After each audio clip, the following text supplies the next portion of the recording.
Is that a tiger?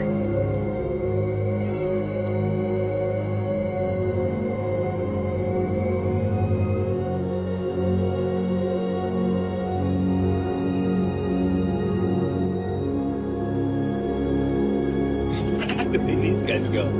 Getting faster every day. All right, buddy, you tired yet?